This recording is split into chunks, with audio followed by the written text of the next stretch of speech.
Hi everyone, very nice to be back after the summer with the holotube. And today for the first talk of the semester we have Christian Ecker from Frankfurt, who will tell us about exploring the phase diagram of V-QCD with neutron star mergers. Please, Christian, go ahead. So thank you very much, and of course I'm very grateful to be invited to give us a holotube seminar.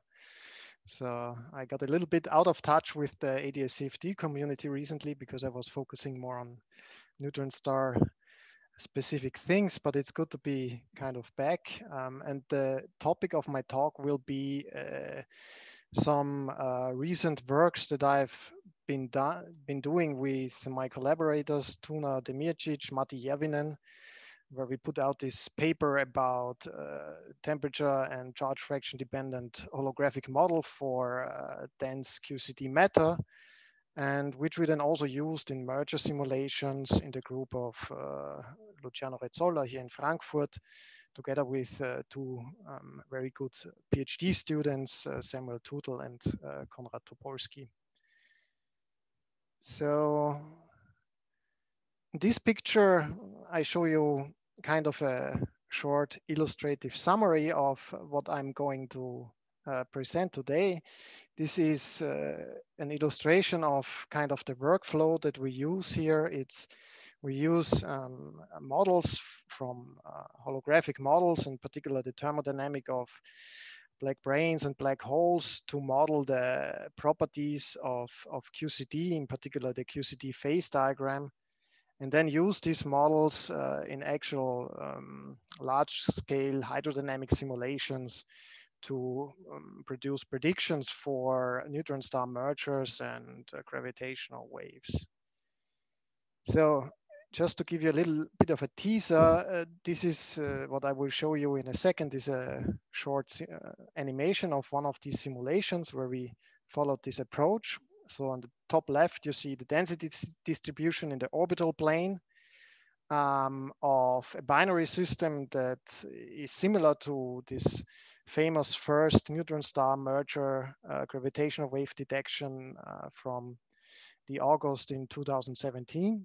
On the right-hand side, you see the same situation in orthogonal to the orbital plane, and at the bottom you see the evolution of the waveform. So let's see what happens here. So if you initiate this system, you have an in-spiral which emits gravitational waves and loses energy. So the neutron stars, they come closer and closer until they merge.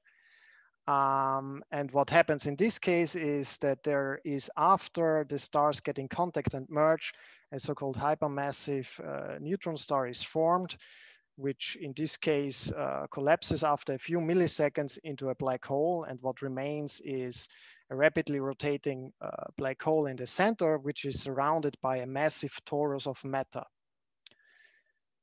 We will later look a little bit more in detail into these simulations, but before we do that, I want to start with some basics about neutron stars. So the picture that I show you here is a combined optical and X-ray picture of the Crab Nebula.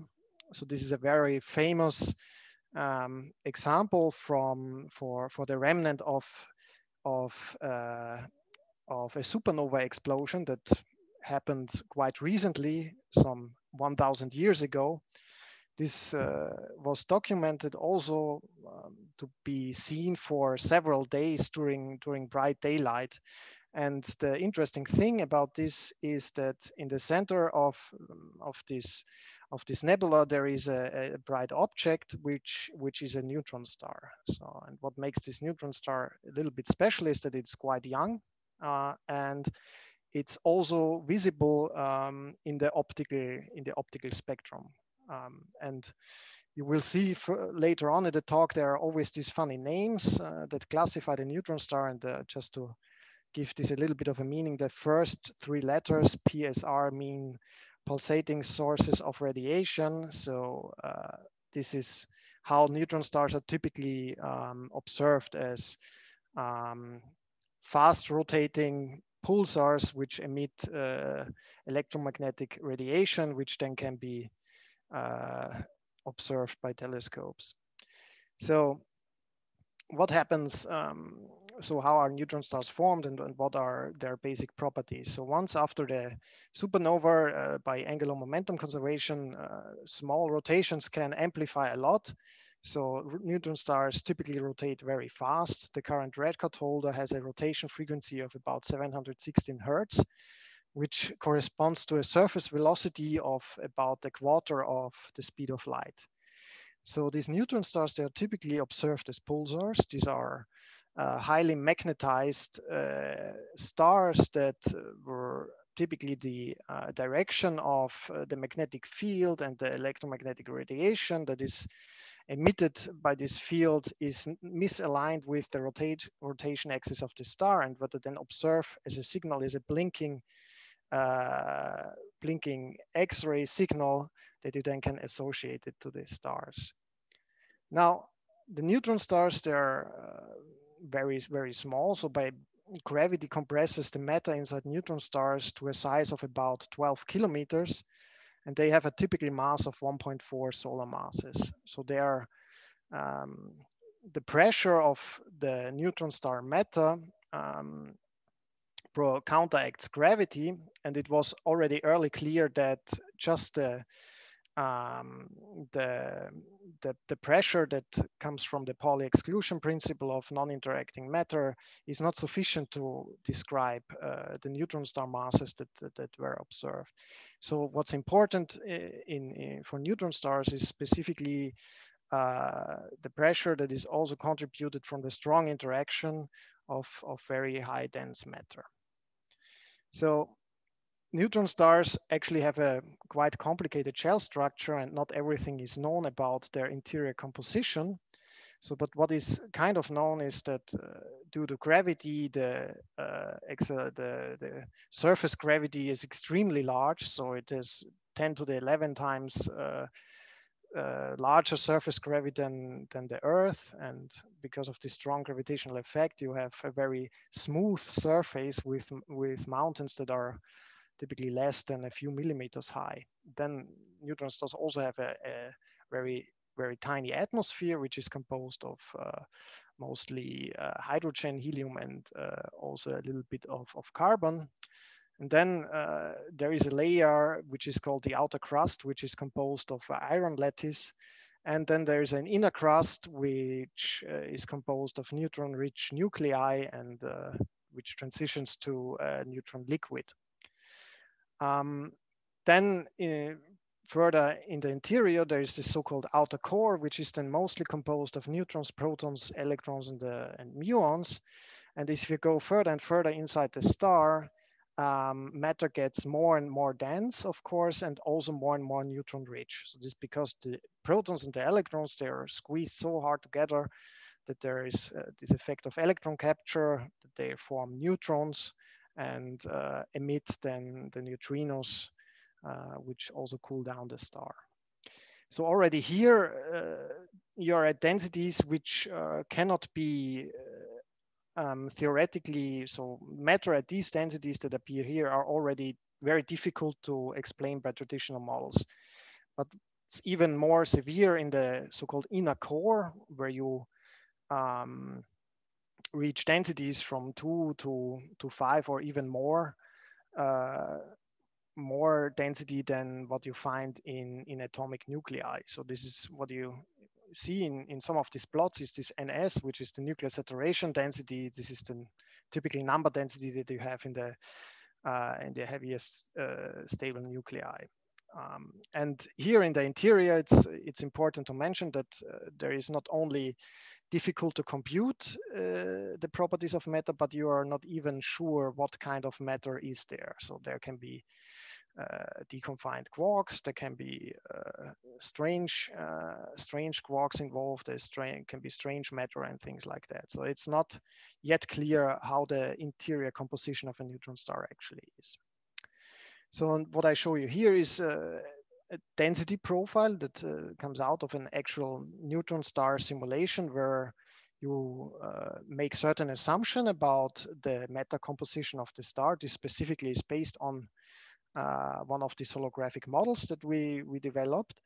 And what I want to show here is actually not only that in the interior, the stars, or so in the bottom, you have the heavy stars of around 2 solar masses. In the top, you have 1.4 solar mass stars. The left side is the static situation. On the right-hand side, the maximally rotating situation, where the rotation frequency is so large that it's on the verge of disintegrating because, yeah. And this, most importantly, this dashed line signifies where traditional theoretic model building for dense matter becomes very difficult and not very well controlled anymore. So the message I want to convey here is that everything that's inside this dashed line is actually not well controlled from first principles, and you have to do some model building. And in the rest of the talk, we will perform this model building with a specific holographic model, right? Okay, so why is it actually difficult to obtain first principle predictions for this dense matter? So for this, we have to take a short look at the Qcd phase diagram and what we know and what we don't know about QCD. So the vertical axis is here the temperature, and the horizontal axis is so-called quark chemical potential. You can think of this as the density of matter. And what we know for sure is that at low densities and low temperatures, matter is in a confined state, and at large temperatures and large densities, matter is in a deconfined state where quarks and gluons are not confined into hadrons or baryons anymore. So everything else is more or less unclear. And the reason for this is that first principle methods like lattice QCD only work at very small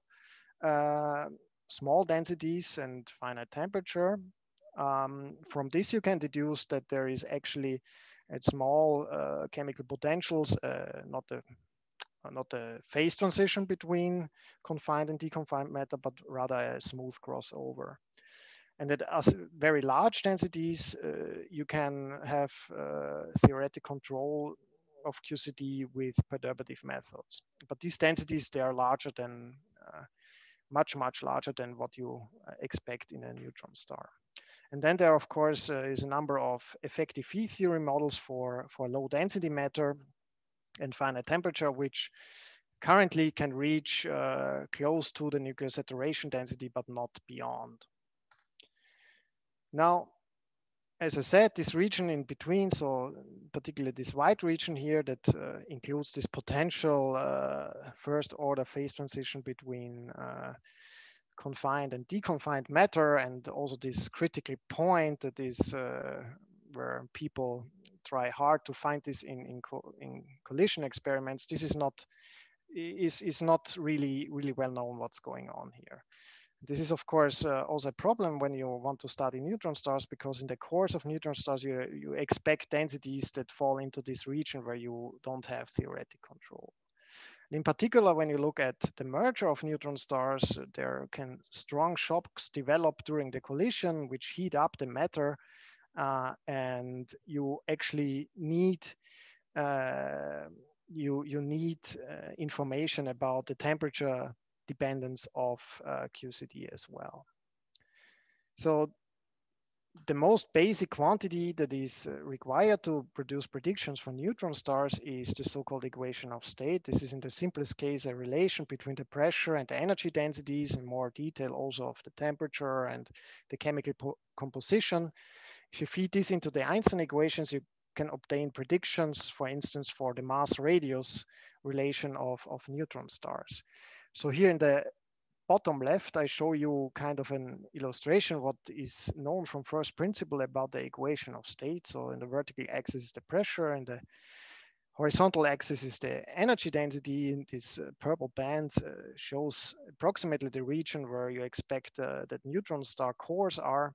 And in the right-hand side, you see what kind of information about the mass and radius that you have from neutron star observation. right? These pink ellipses, these are combined mass and radius measurements of neutron stars by the NICER experiment, and this green line, this is from pulsar observation mass measurements of heavy pulsars. And all the models that you construct, they have to touch at least all of these observational constraints. So there is, of course, more theoretical input that you can also provide in the region between these blue and orange theory results. This is your equation of state has to be causal and thermodynamically stable, which restricts the sound speed, which is the slope of the equation of state between 0 and 1.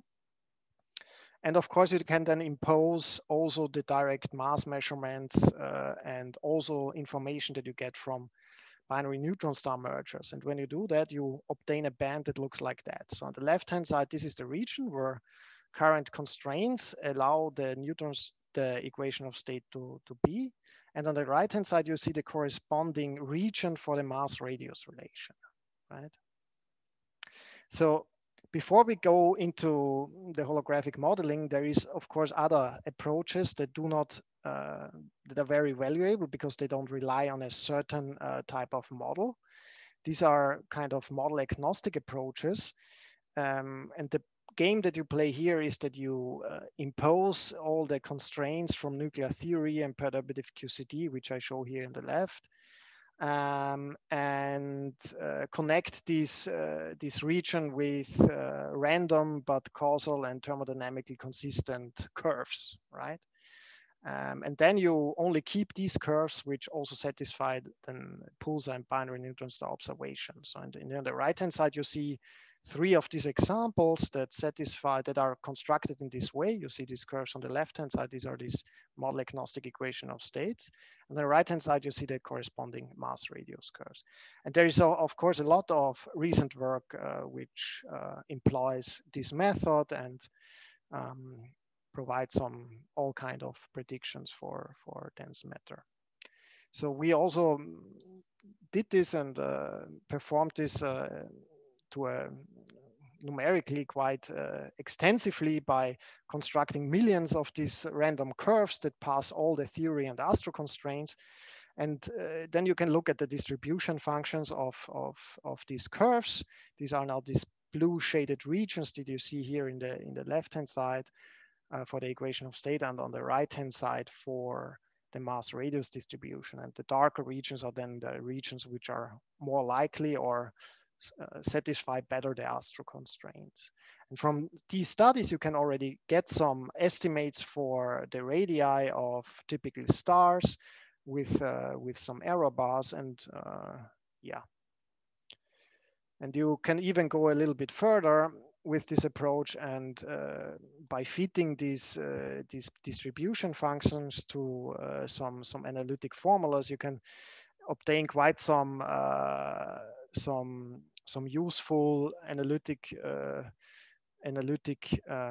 formulas for certain equation of state properties, like the sound speed as a function of the radius inside the neutron star, or also very important for the binary tidal deformability as a function of the chirp mass, which I show here on the right-hand side. So to understand the importance of particularly this plot on the right-hand side, you must know that the chirp mass is a quantity that can be highly accurately measured in from the gravitational waveform of detected neutron star mergers, right? And with this approach, you can then provide, once you do a new measurement, you can then already provide estimates for the lower and the upper bound for this tidal deformability parameter, which is related to the properties of the equation of state. All right, there was also a very recent announcement of a mass measurement of a very heavy neutron star, which is this PSR JO 952-0607, which was estimated to have a mass of 2.35 plus minus 0.7 solar masses. So this makes it the heaviest known neutron star that is known. And in this recent work, we imposed also the constraints that all models that we study kind of follow these new mass constraints. And what you see here on the left hand side is again the mass radius distribution, and imposing either the lower limits of these new constraints, you end up with a region that is bounded by these green curves, or if you impose the most extreme bound, which is then the upper end of the arrow bar, you end up with a very narrow band for the mass radius distribution, which is this red curve. What's important to note here is that this new mass measurement combined with this sampling technique actually makes the radius measurements by the NISA experiment, they are not constraining anymore, right? So the mass measurement alone with the sampling and all that gives you more stringent constraints than the direct mass measurements of NISA. And you also see on the right-hand side the impact of this new measurement on the lower bound on the binary tidal deformability. Right, so this is what you can do with these model agnostic approaches. Now, let's make the step to the holographic modeling of dense QCD matter. Here, this is an illustration of kind of the idea that we follow here. So what we do is to have a sophisticated gauge gravity duality model, which we constrain from all possible inputs from theory, namely from effective field theory, like chiral effective theory calculations, with input from lattice QCD and at high densities from perturbative QCD calculations, and then tune this model in such a way that it satisfies all these other constraints. And when you have this model, you can solve it and make predictions for the properties of dense QCD matter, and in turn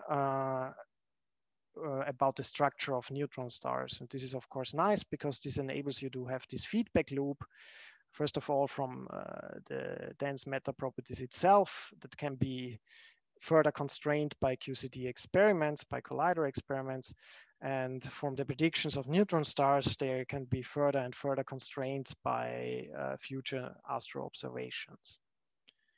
So there is, of course, a lot of work that has been done in the recent past following kind of a similar approach. So there were early attempts that modeled just the quark matter phase at high densities with D3, D7 model and combine it with nuclear theory models. Then a couple of years ago, we did then the first merger simulations with input from holography, and then also started looking into rapidly rotating stars with this model.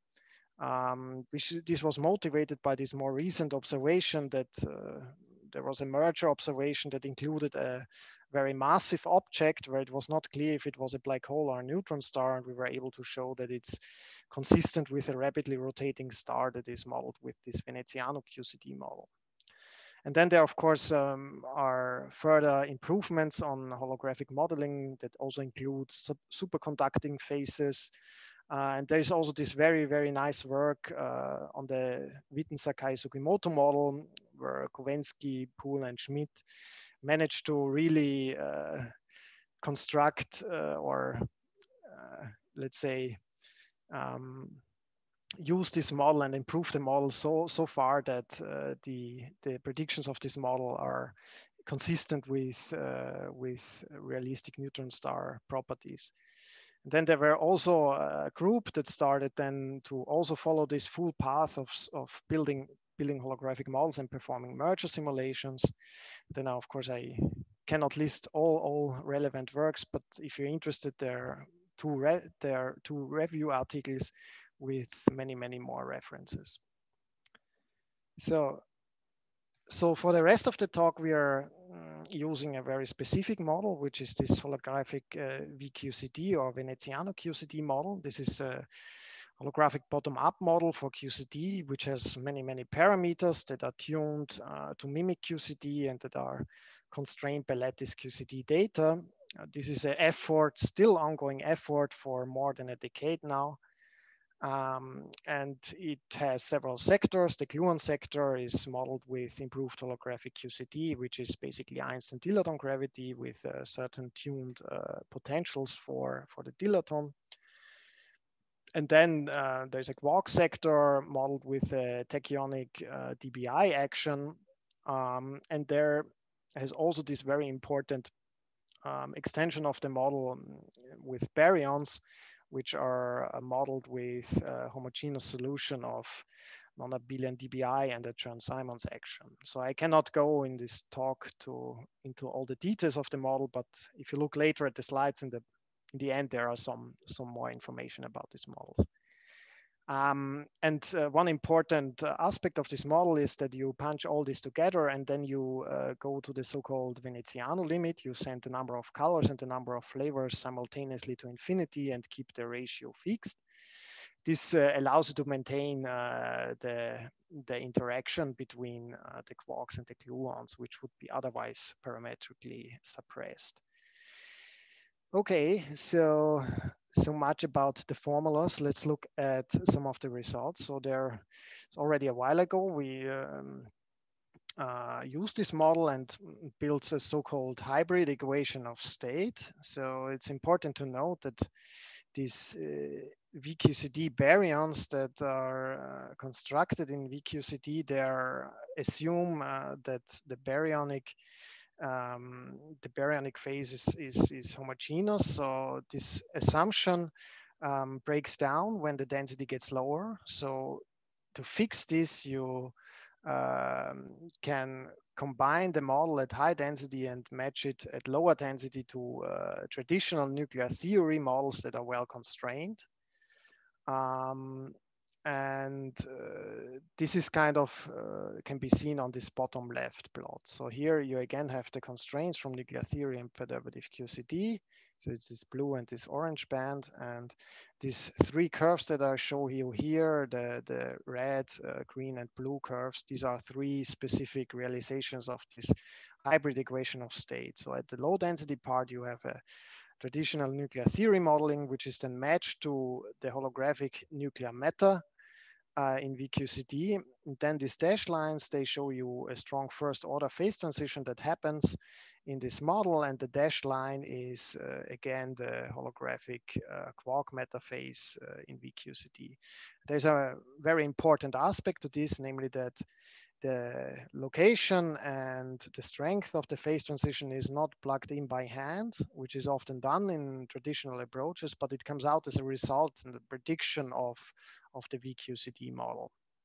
And here on the right-hand side, you see the mass radius relations for the three specific realizations of the model and how they satisfy these constraints.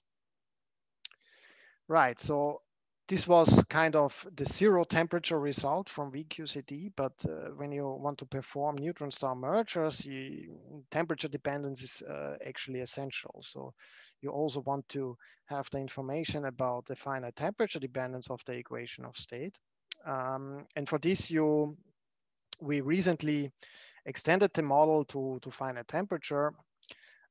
Here again, we applied this matching method to use at low densities traditional nuclear theory models like the Hempel-Schaffner-Billich DD2 equation of state, also in combination with another model, which is called APR. So the details here are not that important. And what's important maybe is that in this phase diagram that I show you here in the bottom, all the parts that are red are coming from the direct V-QCD model calculation. So there's one more difficult aspect to this, is namely that in the V-QCD baryon phase, the baryons are actually not backreacted with the background geometry, so they're the confined phase there is actually a singular gravitational background, so you don't have thermodynamic properties in the large n limit from V-QCD in the baryonic phase directly. So what we have done is to fit the a so-called, we made a so-called van der Waals construction, which is basically fitting a hadron resonance gas with excluded volume corrections and additional potential term to the zero temperature behavior of the V-QCD model. In this way, you can extend in a simple way the information that you get from zero temperature V-QCD to finite temperature.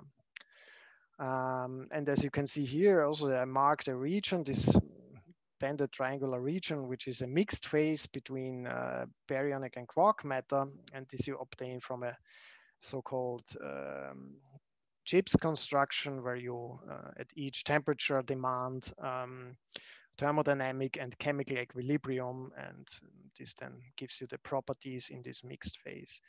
Here on the right-hand side, you see for certain temperatures, this equation of state curve. So the blue curve is for zero temperature, where you have this phase transition at higher densities. And when you go to higher and higher temperatures, the phase transition happens at lower densities until it, at very high temperatures, vanishes at all and you're in the pure quark phase. All right, so what the model also provides is a prediction for the location of the critical point. As I said, there is some freedom in this V-QCD model, which to some extent comes from the uncertainty that you have for fitting to lattice QCD data. And by exploiting this freedom, you can construct several models, which we call soft, intermediate, and stiff, which kind of reflects what maximum mass of the neutron star you can get from the model, or equivalently how large the sound speed at certain points is. And without going into further details, you can then obtain kind of ranges that for the prediction of the temperature of the critical point and also the density of the critical point. Right, now let's have a look at binary neutron star mergers. So why are they interesting? Of course, they are significant sources of gravitational radiation. The microscopic properties of dense matter are in these events encoded in the gravitational wave and then the electromagnetic signal that you can detect on Earth. They are likely the origin of short gamma ray bursts and also the source of heavy elements like gold, platinum, and uranium. So here in the bottom, you see an illustration what happens in such events, depending on how large the constituent mass is. So on the top, you have a very heavy binary, which after the collision immediately collapses to a black hole and forms this matter torus around. And on the right-hand side, you see kind of a typical waveform. So you see that after the spiral, the waveform after the merger chops off, and you have a short ring down period of the black hole, and then the waveform is gone. So more interesting are these intermediate massive mergers, which you see here in the middle. So there you have the possibility that you, after the collision, form a so-called hypermassive neutron star, which is a highly deformed, fastly rotating star that also gives you a very interesting looking gravitational waveform. This is after the collision. You find this waveform that has a larger frequency and potentially encodes important information, not only about the high density, but also about the finite temperature dependence of the matter included in this collision. So there was so far so the best event seen so far is this GW170817. So from this event, it was possible to gain information about the gravitational waveform. You also saw it in the optical, X-ray, gamma rays, and UV and IR. So this happens quite close. It's a distance of about 40 megaparsecs. So this is why the signal was so strong and could be already used to constrain certain things for the equation of state. And here again, I also show you this value for the chirp mass that was extracted from this observation. So on the bottom left, you see the frequency evolution of this event. So these lines that are a little bit lighter here, this is how the frequency of the in spiral waveform evolves in time. And from the slope of this, you can very accurately extract this mchirp parameter, where you see the error bar is very small, and where I showed you previously that we can provide these predictions for the upper and lower bound for the tidal deformability. So based on these events, there was this constraint on this tidal deformability parameter that is also then often used to constrain equation of state models. Right. So in the rest of the talk, we will show you a few simulations which are motivated by these events. So they are tuned to to these parameters of the GW170817 event. But before we look at the results, I have to tell you also a little bit about how the simulations actually work. So what you have to do is you have to solve, of course, full 3+1 dimensional general relativistic hydrodynamic equations, provided some initial data for the fluid distribution that reflect a binary situation, right? So in all of that, you also have to provide, of course, an equation of state. That it's important that it contains the dependence also of the temperature and also of the chemical composition. And all this can be done in sophisticated computer codes that have been here also improved and developed at Frankfurt University. One of them is a spectral code called FUCA. This is the Frankfurt University Cadat code that that can prepare the initial data for these simulations. And then there is, for the time evolution of the fluid and the Einstein equations, there is this Frankfurt Illinois code, which we used in to produce the results later on. And all that is implemented in this publicly available Einstein toolkit. So unfortunately, you cannot do these simulations on your smartphone or not even on your laptop. So you have to go to a high performance computing center and ask for computing time. So we did this at this high performance computing center in Stuttgart, where we have for 2 years already a running project which provides us more than 100 million core hours on this impressive looking supercomputer called Hawk, which we use to perform these simulations. And now this is, I will show you now a little bit more detailed animation of what I've shown you in the beginning. So this is the same merger event that I showed you right at the start. But here on the left-hand side, you see again the density distribution in the XY plane on top, and on bottom, the temperature dependence. On the right-hand side, you see again the same thing from the plane orthogonal to the orbital plane. On the bottom, you'll see again the evolution of the waveform. And in addition, gray, this light gray line, is a simulation that is performed also with the Veneziano QCD model, but where we artificially suppress the quark matter phase, right? So you can create a scenario where the preferred quark matter phase is simply not taken into account to understand a little bit better what's actually the impact of the formation of quark matter in these collisions. And when I start the simulation, you will also see popping up dashed and dotted lines in the animation, which then enclose regions where quark matter is formed. So let's start this and look what happens. So again, you have the in spiral. So initially, everything is kind of cold and not so dense. And then after the collision, you see popping up lumps of quark matter popping up and going away again. Then in the end, you see forming a massive quark matter core, which leads then to the collapse to the black hole.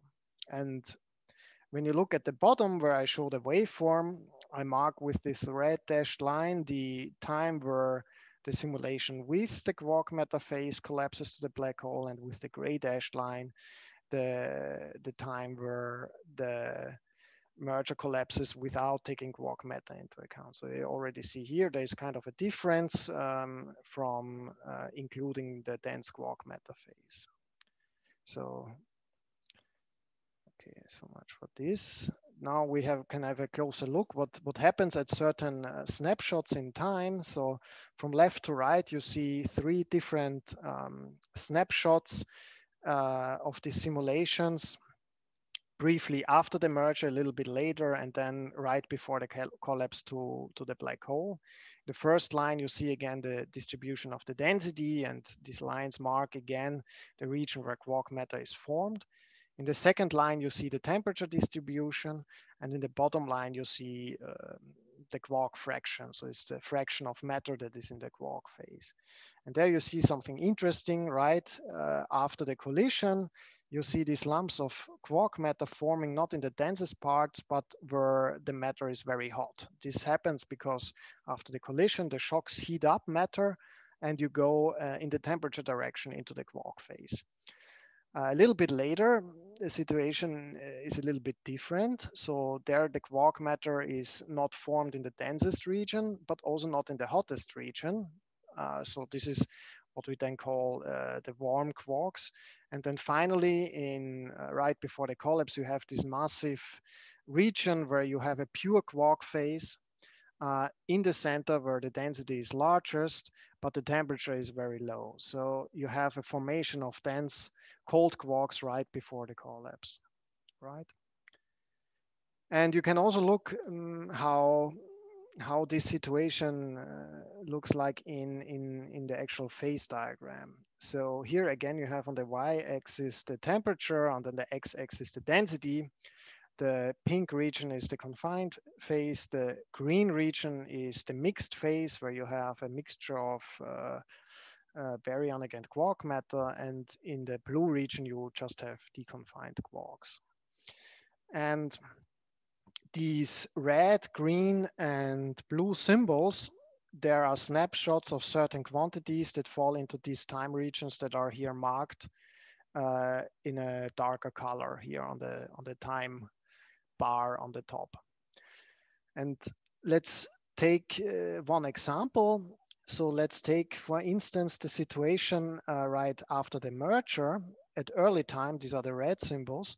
So what you can see is here, for instance, the boxes, they show you the location of in the phase diagram where in the merger the temperature is largest. And you can compare this to the region where the density is largest. So you see at early time, you form quarks. These are marked by the circles at closer to the region where the temperature is high, and not so much where the density is high. So slightly after that, the green symbols, they show you that the maximum in the temperatures show up at much, much lower densities. The quark matter is formed somewhere in between, and the maximum densities appear at much lower temperature. And finally, the blue symbols, they show you the situation right before the collapse. There, the maximum temperature does not appear at the highest densities, but at much lower densities. These are these blue boxes here. But the points where you have the maximum density and the maximum quark production, they fall on top of each other, right? So you see the late stage, you have really the densest and the cold and dense parts of the merger, they lead to the maximum in the quark matter production. So this you can also see by actually counting kind of how many quarks you have at a certain stage. This is again this early situation where you have most quarks formed at high temperature, but not so high densities. Then a little bit later, you have it at intermediate densities and intermediate temperatures. And here at late times, you have the maximum of the quark fraction actually at very low temperatures and high densities. And here you have to take into account the log scale on the color bar. So you have, of course, some contributions at lower densities as well, but the contributions at high densities dominate, of course, right before the collapse. Right, then let's next have a look at the gravitational wave signal. So how you do this, how you extract this from the simulation is that you monitor the so-called Newman-Penrose scalar, which is given by a contraction of the Weil tensor with a null tetrad. From this, you can then relate this psi4 to the second derivatives of the strain of the gravitational wave strain components. These are actually the things that are measured in the detector. And what you can, of course, do, what you typically do is that you first look at the dominant contribution, because this is, of course, a mode decomposition of all possible modes that you have in the signal from the simulation. And the most dominant mode is this L equal M equal 2 mode, which you then can monitor and interpret. And there is one more thing that you have to do to interpret these simulations. You have to choose an orientation at which angle you look at the merger. Actually, this is sometimes you can employ this so-called optimal orientation, where you look at orthogonal to the orbital plane, where this gravitational wave amplitude is maximum for this mode. And when you want to make some statements about if these waveforms are actually detectable, you also have to define some kind of distance where you extract them. And for the cases I will show later, we extract them to this luminosity distance of 40 megaparsecs of this GW170817 event. So if you do that, the waveform alone doesn't give you too much information about the equation of state properties itself, but there is of course other quantities that you can construct from the waveform, and one is this power spectral density. So what you do effectively is you perform a Fourier transform of the gravitational wave signal, and this Fourier transform, it has a very specific form in the post-merger frequency band. So what I show you here is a result of this power spectral density of one of these simulations, and this shows this typically 3-peak structure, right? And the frequencies that you extract here, they are expected to contain important information about the equation of state. So this is, keep in mind, these are properties of the post-merger situation. So the in spiral part is here shown by the dashed line. You typically subtract this and then look at this frequency distribution in the post-merger phase. And then also, because this is tuned to this 40 megaparsec distance, you can compare this also to the sensitivity of existing or future detectors, which are here shown by this black dashed line for the Einstein telescope. So from this, you would expect everything that is above this black dashed line could potentially be observed by the Einstein telescope. And here this gray dashed line is the corresponding line for the advanced LIGO. So now let's have a look in the end about some details of the waveforms of the simulations that I've shown here. From top to bottom, these are different situations that we have simulated. One is one of these holographic equation of state models, where we artificially turn off the quark matter phase. So this NPT means no phase transition. At the bottom, you have the same situation where you have the quark matter phase activated, right? And this, what I forgot to mention when I showed you the animation, there's also this Q.07. So the collisions that I simulated, they are not a collision of two equally massive neutron stars, but they have a ratio of 0.7 in mass, right? Yes, and in the bottom, these results in the bottom there for a different version of the V-QCD model, which is this intermediate stiff model. What you can see here by comparing this in the middle is again these power spectral densities. You can look at the frequency distributions, and what we find is actually interesting. You see that the quark matter doesn't really have a strong impact on the location of these frequencies. But what you of course see is that if you take the quark matter into account, is also seen the spectrogram on the right hand side, that it leads to this earlier collapse to the black hole. So there is this this phase transition triggered collapse that leads to a shorter lifetime of the hypermassive neutron star in these mergers when you have the quark matter present. And this then potentially also, of course, has an influence about how much matter gets ejected, how much matter is bound, and so on. So this already brings me to the summary. So what I have shown you is this finite temperature dependent V-QCD hybrid equation of state that we have constructed. That we constructed 3 different tabulated versions that will soon be uploaded to this composed database. From this, we obtained predictions for the QCD critical point. We performed merger simulations and identified the 3 different stages in the hypermassive neutron star, so this hot, warm, and cold quark matter stages. And we also found that there is a rather small impact on these post-merger frequencies, but that the phase transition triggered collapse shortens the hypermassive neutron star lifetime significantly. And about the ongoing work, so now we want to look a little bit closer in what happens close to the threshold of direct black hole collapse after the collision. So there we want to study if there's an imprint of quark formation also on this so-called threshold mass. What's also interesting is to study the long time stability of these hypermassive neutron stars. This can be quite expensive, and for this you typically want to simulate the situation from longer than 1 second. So what I've shown you was all mostly squeezed on a time scale of like 50 milliseconds, starting from the in spiral. But if you want to extend these simulations to several seconds, this becomes, of course, very expensive, and there is typically some simplifications that you can do, like simplified treatment of the space-time evolution or impose axial symmetry after the merge and things like that.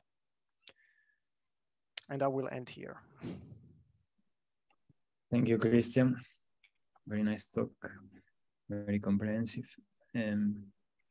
So now we have plenty of time for questions. Also, people have been very silent in your talk, but we have plenty of people, I'm sure, experts in the audience. So I'm waiting for questions from them. Don't be shy and just, okay, Martin, I see. Yeah, hi. Thanks for this nice talk. I just want to know how generic your prediction for this QCD critical point is, because I think your V-QCD model suggested it's between, say, 120 and 140. But on one of your first slides, you showed even like a critical point in the order of 170 MeV. So, so suppose now in future experiments, we will find that the critical point is above this 140 MeV. How would you tune then your V-QCD model in order to cope with that? Or is it really a generic prediction that with V-QCD you cannot go above a certain value for the critical point? So first of all, I think you're referring to this picture, right? With the 100. This is of course an hand-drawn illustration, which doesn't mean a lot. So where the predictions are actually shown are in these plots, and there you have a range for the temperature between 110 and 130. So of course there is a number of subtleties in making predictions with this model at this stage for this critical point. So strictly speaking, there is not a smooth crossover at low density in this model because of the large NC limit and all these kind of things. This is not possible. But you see a clear trend in the behavior of the latent heat. And when you follow this clear trend and extrapolate it a little bit, you can get these predictions for the critical point. Having said this, there's other subtleties. This is, of course, a situation where we assumed so-called beta equilibrium. So this is also not necessarily satisfied in a collision experiment where matter is rather symmetric and not so dense. And about the ranges for the predictions, they cover, I think, quite nicely the ranges that are allowed by astro constraints, right? So the lower bound for these values for the critical temperature, they really come from the model that barely manages to satisfy the astro constraints. This is the red curve. And the other bound follows from this blue model, which is tuned such that it barely satisfies this constraint that comes from the tidal deformability of the merger event. So at this stage, and at the stage at which the model is, this kind of bounds the possibilities of the model already. But I see there, of course, there's Matti Järvinen also in the audience. He can probably also give some some feedback about further improvements and.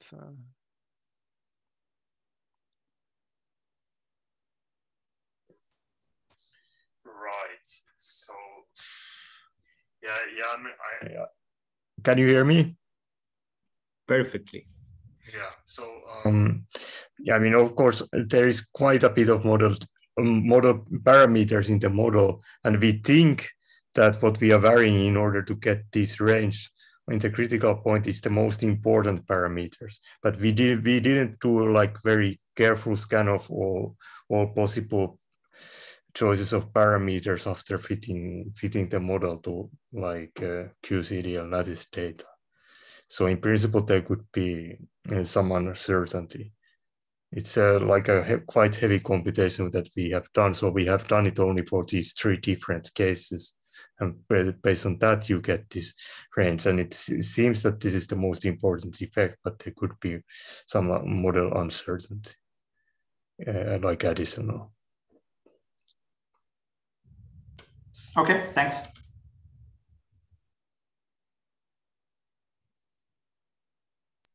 Thanks, Martin. Let's hear more questions.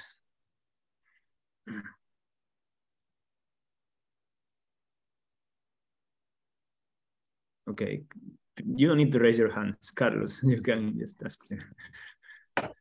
Okay. Hi, Christian. Nice talk. Hi, Carlos. So I actually have a couple of questions. So the first is, you have this plot of the phase diagram and points where you have the phase where the matter in the merger can be, no? So you mean this plot? Yes, yeah, this plot. Mm-hmm. So I was wondering if the location of these points can vary when you vary, for instance, the masses of the stars or other parameters of the collision. Yeah, certainly it will. And it also depends, of course, on the specific model that you use, right? It's an interplay between how massive the binary is and how stiff the equation of state model is, right? But systematically let's say generically, you would expect that if you look at masses that are, let's say this is a plot for the softest model, right? If you use, for instance, the stiffest model, but look at a heavier merger, you would see a same qualitative behavior, right? You would have again the shock heating right after the collision, where the hottest parts of the merger don't coincide with the densest parts. And the quark matter is then formed in the hot but not so dense part. At late times, when the masses are large, you also expect that the most quark matter will be formed in the cold core right before the merger. and not at the parts where the temperature is highest and so on. So I think these are quite generic and general general statements. So for realistic masses, how far in the phase diagram can one go? Well, this is, maybe I didn't emphasize this enough. This is kind of a realistic situation, which is tuned to the masses in this observed event GW170817, right? Mm-hmm. It is for the soft model, and there you have all these kind of things appearing. Mm-hmm. Yeah, and one important thing is maybe you can already see here kind of a upper bound for the temperature that you can reach in these mergers, right? It's like below 80 MeV maybe. So, and it's questionable if you would ever be able to probe the critical point in a neutron star merger. But this statement, of course, depends on the model. Okay. The second question was if, so in the simulations, you use ideal hydrodynamics, right? Exactly, yeah. So if one could transport coefficients affect in any way to these simulations, or? Yeah, I already expected this question. It's always the ADS-50 people who compute the transport coefficients. They want to know if they can plug them into the simulations. It's of course a very subtle question, right? So it's kind of known that in this simulation, you have to think about the scales that are involved, right? So what people of course do and what they're interested in is to include viscous effects and turbulent effects in these simulations. But the most important contributions for these viscous effects are actually effective viscosities coming from neutrino effects and dissipation due to neutrinos. This is a little bit different from this kind of first principle transport coefficients that you have in mind, right? So to make a connection to like a shear viscosity in a quark phase, right? It's probably very difficult because you cannot really resolve in the simulation the scales at which the shear viscosity, the microscopic shear viscosity is relevant. You would need to go a step towards formulating some kind of effective viscosity that contains the input from the microscopic viscosity, and then you could maybe use it also in the simulations, because it will never be able to resolve the length scales, the microscopic length scales where the microscopic viscosity is relevant, right? Mm-hmm. But in these other processes, right, also you need some information about Qcd, no? To, for instance, neutrino emissivities and things like this, maybe. Well, yeah, so neutrino physics, not sure if this is high energy QCD, right? It's or high density QCD. It's probably, well, I'm not an expert on this, but I'm not sure how much you can do with QCD directly for neutrino viscosities and things like that. No, yeah, I'm saying that some quantities that enter in these calculations of viscosities from neutrinos might depend on QCD as well, like the effective bulk viscosity in the neutron stars. Yeah, that might be so.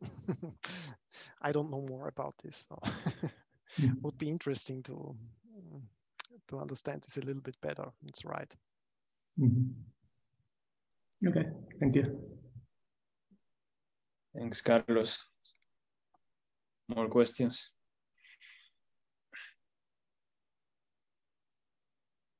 I see a lot of people. There should be questions.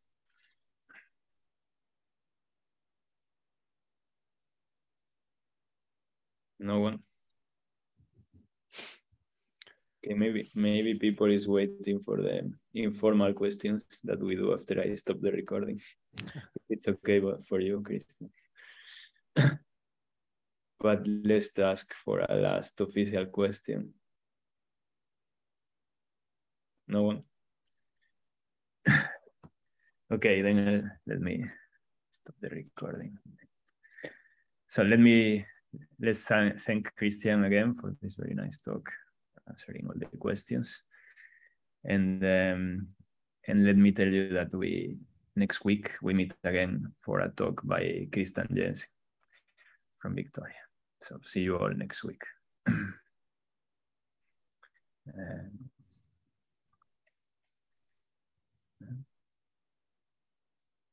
No, I didn't find it.